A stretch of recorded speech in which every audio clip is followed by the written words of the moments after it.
morning, Dennis. Good morning, Sophie. Thank you so much for setting up this webinar for No church. problem. I appreciate that. And also, Sophie, thanks for collecting questions in advance. I appreciate that. And if you could just feed those to me, you can text them or you can put them in chat. It's going to be a lot more interesting when we address questions as we go, more than just me sharing my experience. You feel comfortable with that? That sounds great. Great. So at the moment, I know that you're the more technologically apt than I am. Could you tell me how many folks we have got online right now? Currently, we have 4. Four. Okay, well, I'll tell you what, I'll give it another 30 seconds and then we can begin. And before we begin, I have some really good news to share with you, Sophie. Daryl Prater, you know Daryl. Just let me know we received a $100,000 gift from a parishioner at Our Lady of Lourdes, which That's is amazing. it's totally amazing. And Commitment Sunday was quite a while ago. However, that donation is germane to this topic. Year end is approaching, and this person has a significant portfolio of investments, and they recognize that they need the tax deduction. So that is upon us, and Hmm. that's motivation for many people's year-end giving. So let's begin. So my name is Dennis Green. I'm with Church Development, as is Sophie, my coworker and technological expert. Thank you, Sophie, for joining us. And You're monthly, welcome. and if I make any mistakes, just jump right in, okay, and tell me if I've got to fix anything. All right. Okay, sounds good. All right. So our topic is the year-end ask: insights from 25 years of experience and over 200 capital campaigns. We've got a pretty busy agenda. We'll cover a lot of ground in only about 30 minutes. And I welcome your questions as we go. Please type them in the chat. Sophie will collect those and make sure we get addressed. So the first question is, why now? We'll talk about timing. And and I've been doing this work since 1983, and I know you're thinking, oh, that's when he was born. No, but almost. So I've been at this forever, and now more than ever, you need to do a year-end ask. The Dow Jones is at 36, and all financial planners are aware there are impending tax changes that will come in the next 12 months to pay for the stimulus package. So we know that's coming, and it may be tax beneficial to make a year end gift right now. And the people who can have the biggest impact have tax advisors that are informing them of that exact issue. Our goal is to raise 10% of your total annual budget in the year end ask. You can do that. That's what usually happens to us. So, this is a tremendously valuable activity. We'll give you some tips on how to avoid failure. There are disasters that are quite easy to stumble into. The timing is very important. We want to respect your annual stewardship campaign. About half of all churches do an annual stewardship campaign. We want to respect its conclusion before we launch the year end ask. We'll cover using technology and social media. And just today, I had the most pleasant experience at Prince of Peace Parish, in which the professional that is their administrator of finance and operations, Cecilia, instructed me on how efficient their church app was, and they rely on that for communications and giving. If you do not yet have a church app, that is a vital addition you've got to make this year, so that I, a parishioner, can just touch the parish app and receive all the communication inbound that I need to know about, including the recent parish bulletin, and I can communicate back with the parish. We'll talk about number 6, specific action steps. And if you are in the midst of a church capital campaign or thinking about a church capital campaign, this information that we're going to share with you today will be really helpful so that you respect each of your different campaigns to maximize success. And I would throw in, if you do not have a planned giving effort going on, I would encourage you to do that. There is a synergy that defies logic, and that is the more giving that happens, the more giving will happen. And that's based on the macroeconomic perspective that the average person only gives 1 to 2% of their income to their church. So we have got a lot of room to grow. The biblical invitation, everybody knows, is 10%. However, the ceiling for comfort in giving, as established by a Gallup polling analysis of donors, seems to be right at about 5%. So we can move people from where they are, the 1 to 2% range, up to 5% with some strategic initiatives. And this is one of them. This is an interactive webinar. Please share your questions or concerns in the Q&A section, um, and in the chat. And Sophie will make sure that those questions get addressed. You can ask questions about the webinar content or about what's going on in your church, or if you have some recent successes you'd like to share that would be lovely. We would certainly enjoy that. We're going to share these slides. We will share with you the entire recording, and this will be an unusual recording because I am broadcasting from my vehicle in a bank parking lot in York, Nebraska, where there was a good signal. That's the first time that's ever happened, but it's actually working. I'm overjoyed to report. Send us an email if you'd like to get more information. This is available. You can pass it on and share this freely at no charge. It is part of our stewardship. We want to give away at least 10% of our time and talent and treasure to help churches all over the world flourish. So it is our pleasure. You can also sign up for the stewardship system. We'll give that away to you too, to help your stewardship effort on a year-round basis. We were founded in 1992, and for 8 years before that, I worked with all kinds of different nonprofit organizations, from museums to colleges to Red Cross. And so I feel like I learned a lot from that secular world that I can bring to the church world, which is where my expertise lies. We've raised around $1 billion in both combined and annual giving over the past almost 30 years. And it's been the pleasure. It's how I met my wife and many friends. And most of our churches hire us over and over again because it's good synergy. So we're a little bit different from other church capital campaign consultants. We're not only based in scripture, but we rely heavily on science and research and best practices. And one of the best books that I would recommend for you to take a look at is by a gentleman named Charles Zeck, who I have tremendous respect for, out of Villanova University. And the title of the book is Why Catholics Don't Give.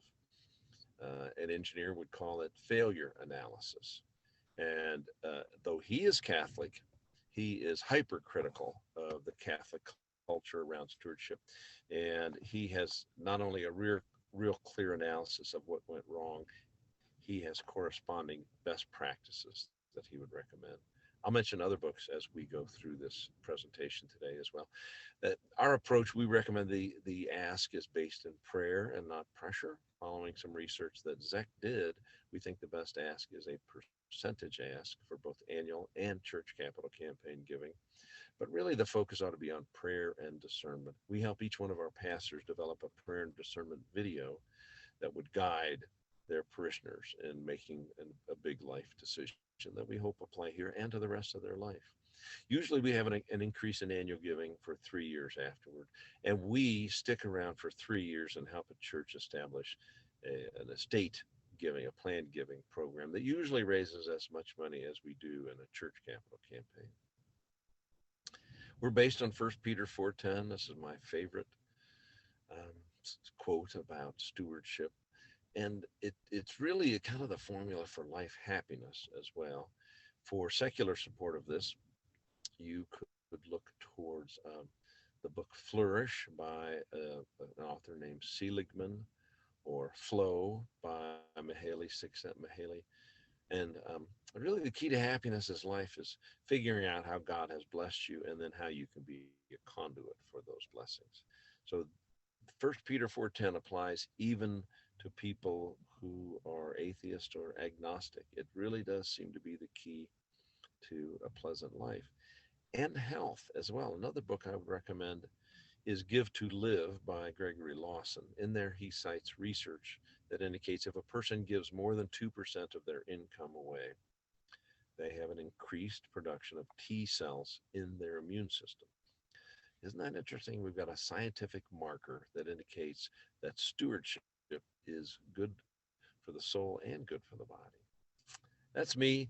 I've got 30 years experience, raised a lot of money, survived cancer twice, written a couple books, got my research published in an academic journal. And Daryl was going to join us, but he had an urgent matter with another client. He's working hard overtime, 20 hours a day to get their materials ready for their church capital campaign commitment Sunday. And he's the real talent on our team. So now let's dive into our agenda. And let's address the first question, why now? Similar to the retail world, an enormous portion of revenue flows into churches in that window between Thanksgiving and the end of the year. It's very interesting. 10% comes in the final 3 days of the year. Now, it's another interesting tax bending phenomenon. January is in the top 3 months of giving. And I think that is because people write a check and then write the date on the check for the previous year and submit those checks during the month of January. It's a tax bending issue. I'm not one to judge, but I want to encourage generosity. So, if I could summarize this webinar in one single sentence, it would be a plea to you. Please have a year end request. Half of the churches listening today will have had an annual stewardship effort. It's fantastic. They're usually in the fall. They will most likely conclude their activities by the first week of December. The year end ask should fall in the final 3 weeks of the year. And um, you want to use the term year end gift and Christmas gift over and over and over. We've done this hundreds of times, and we encourage you to ask everybody, both members and irregular attendees of your church. After your pledge campaign concludes, which you'll be fortunate if half of your people participate in your annual pledge campaign, think about creating a Christmas card with a return envelope that would be sent out before Christmas. Consider emailing a video that would correspond with and refer to that Christmas card before and another one after Christmas. It would be okay if you included an ask during worship for a year-end gift. You can post on the variety of social medias that you use related to Christmas. And we even recommend that you involve texting right near the end of the year, because we know that they will look at a text. Over 97% of all texts are opened within a minute of their receipt.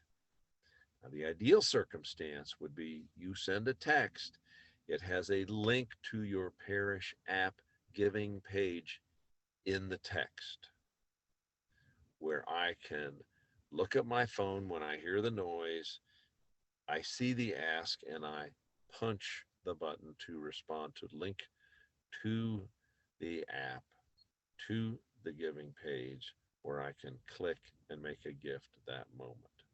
That's the ideal circumstance. The other media that would arrive to the donor would all support that. They would remember, I got a Christmas card in the mail. I saw that video. I heard the request at church. I saw it on Facebook. And most people procrastinate, giving them an urgent, please do it now, right before the end of the year, seems to be the magic formula. So set a goal. Gather your stewardship committee together, even if it's just one or two people, and set a goal and say, we would like to raise 10% of our total revenue. So set that dollar goal and put that out there. Number two, um, use the language of gift of assets. You want to stimulate the thinking of people who have assets to give those appreciated assets. We who seek to serve the church need to reframe the way we think about giving to the church.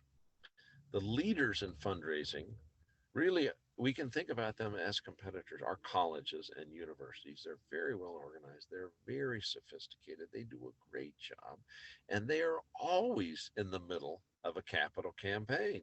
When one 5 year campaign concludes, the next one begins immediately.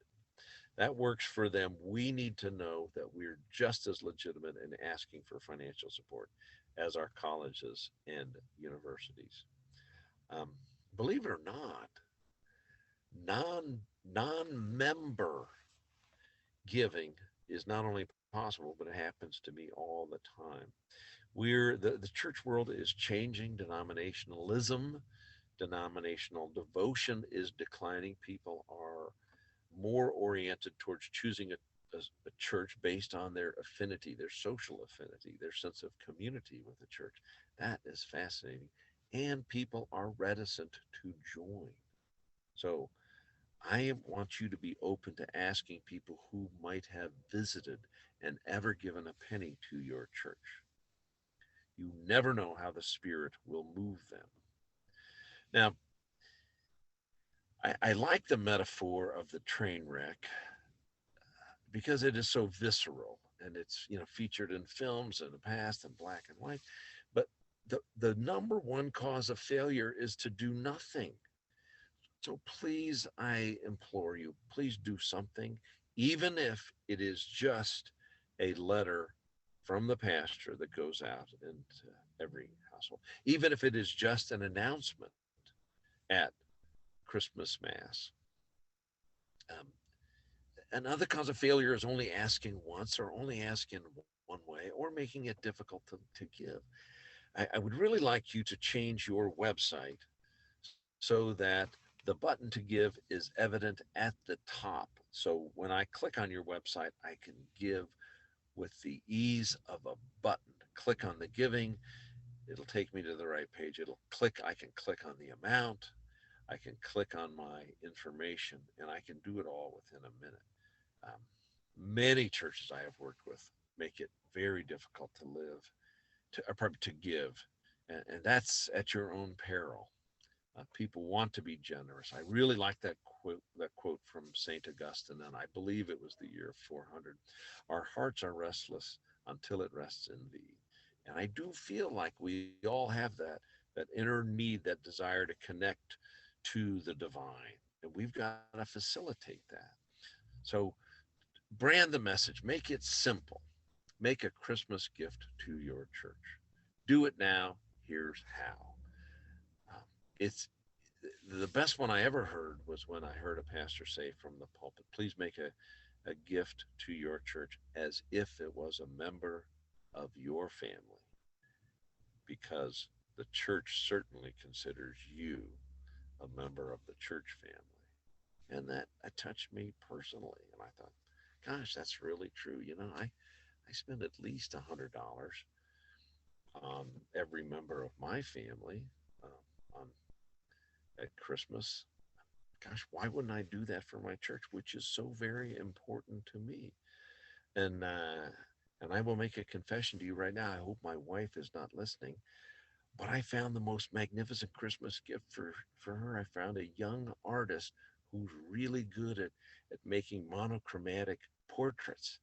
And I asked her, could you create a portrait of my three kids sitting together as a gift to my wife? Because I know that would make her the happiest person on earth. I got the greatest Christmas gift, and it'll blow my wife's mind. And it's probably going to cost me more than $100, but that's okay. So I care about my wife, I care about my family, and I really care about my church as well. So we want to facilitate the mechanisms for giving. Please be ready if you do not have a stockbroker. someone who can advise you on the receipt of gifts of assets before year end. Please do that this second. It is not difficult to establish an account. You don't need a broker. You can do this yourself. You can go online and create an account for your church. But somebody's going to call you and say, I want to transfer some stock.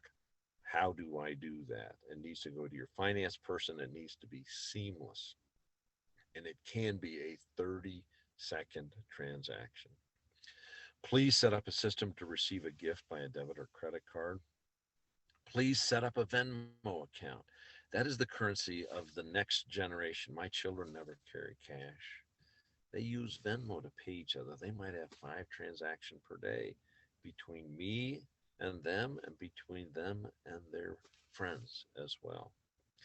The upcoming trend is to text to give.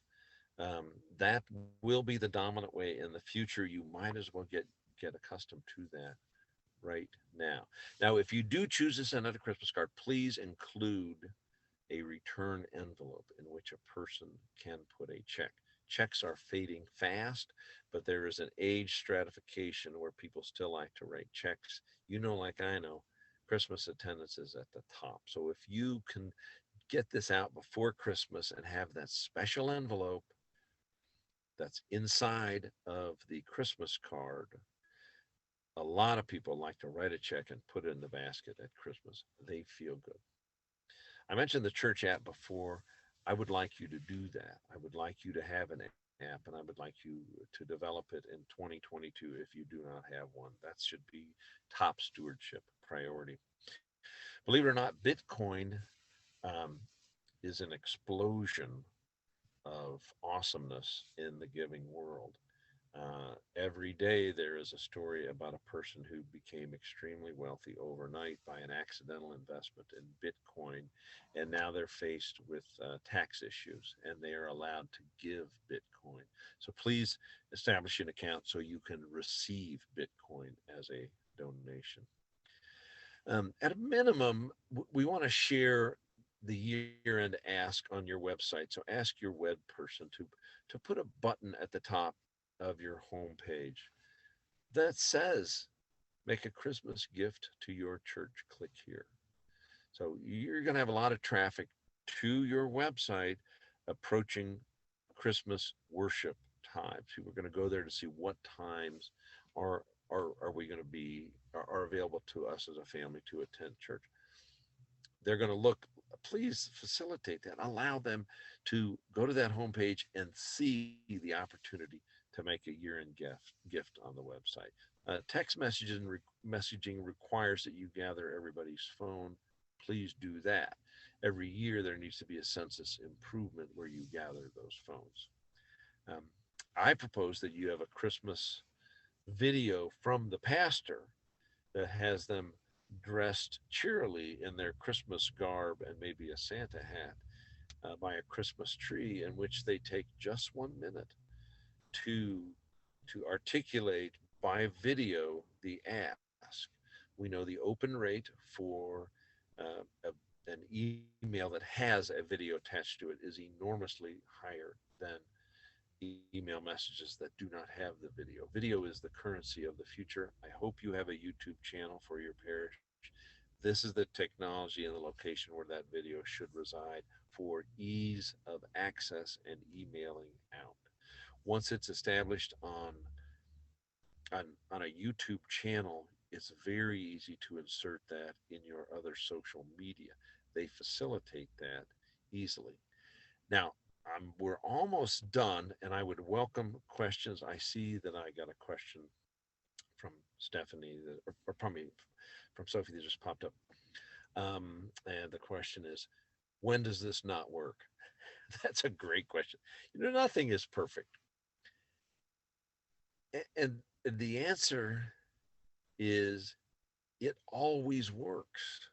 And when I say always, it works 100% of the time when you examine return on investment, the cost of sending out a first class envelope to every single household with a Christmas card in it, with the ask, will cost about $1 per household.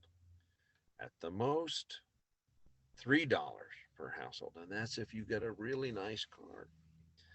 So if you have got 500 homes, 500 families in your database times $3, that's $1,500. Will you raise more than $1,500? Um, yes, you will. I would suspect that you would raise 50,000 with it with that year-end mailing. In the worst case scenario, in the worst economy, you will raise a minimum of 10 times more than you spend. So it works. Okay, so forgive me for going off on a tangent. Really good question. Keep them coming, Sophie. I want to move into a really advanced topic, personalized video messages. This makes some people uncomfortable, and allow me to make this a good deal more uncomfortable. I propose that every pastor know the giving level of every member in their congregation. Why do I say that? Because I am a big believer in stewardship. I believe stewardship is an indicator of mental and spiritual well being. I aspire to be spiritually healthy. I have many flaws, but I aspire. And if I am making a mistake and missing the boat, I would like gentle invitations to elevate my spiritual focus. If someone um, is making $100 million a year and they only give $10 to their church and they attend church every Sunday, well, there's just something wrong with that picture. That God has blessed us with all that we have, and it's up to us to figure out how we can be a blessing. And if you attend church every Sunday, your church is very important to you, so we should invite them to invest in the well-being of their church. One way you can do that is by a personalized video message. There is a new software product called BombBomb. It costs about $30 per month. It will allow you to create a personalized video message. I suggest the pastor do that at a minimum to your top 10 financial supporters. It takes no time. Once you've installed this software, you go to your email, you click on who you shall send this to, you type in the subject, and then you click on that BombBomb icon. And then it has a countdown 3, 2, 1, and it records your message, which I think should be 30 seconds or less. You click on send, and it is off. So you could do a minimum of 2 of these videos per minute. It is that easy. And I have done this many, many times. So I would encourage you to either find BombBomb or a system like that that literally allows you to click and record a message. So what we hope is the pastor says, "Hi, Dennis and Jenny. I wish I could be there with you. I'm sending you this note to say Merry Christmas, Happy New Year, and thank you so much for being part of our parish family.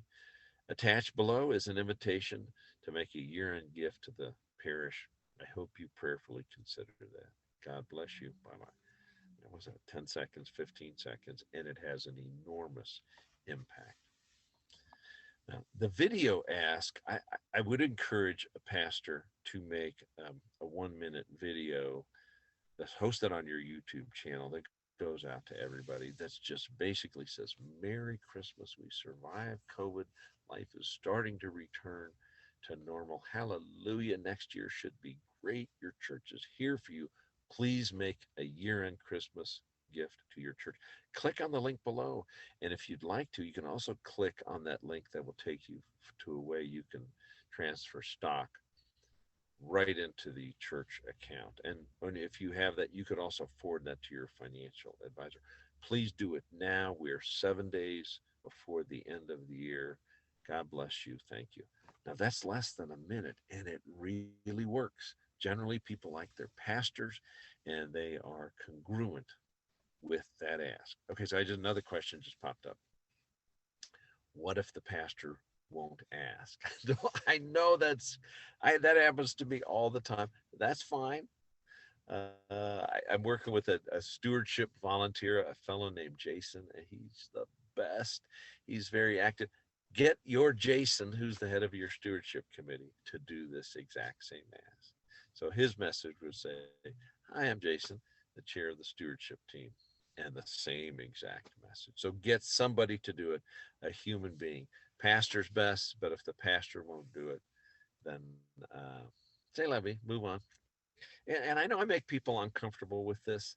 After a recent church capital campaign, we were debriefing with the pastor, and the pastor said, "It's a little bit of a miracle we raised these millions of dollars." And I was very uncomfortable. I said, "I know." And he said, "As a matter of fact, there was a time you came for our weekly meeting, and I left out the back door." And I had to laugh. I said, "Well, I don't blame you. I make a lot of people uncomfortable, but I'm bold and I don't mind because it's for the church." Anyway, the video ask should have a human. The best is the pastor. You get who you can get. All right, so we are done, and I want to thank you for joining us. You've got my information. We're going to send these slides out to you, and this is my greatest joy: telling stories and sharing the information that we've accumulated over the past 30 years and $1 billion that we've raised. But it is a pleasure to serve the church. So you got the slides and my contact information. Feel free to call or email or text at any point in time, and we'll send you a notice about our next webinar. Thank you so much for joining us. Go forth, good luck, and God bless. Bye bye.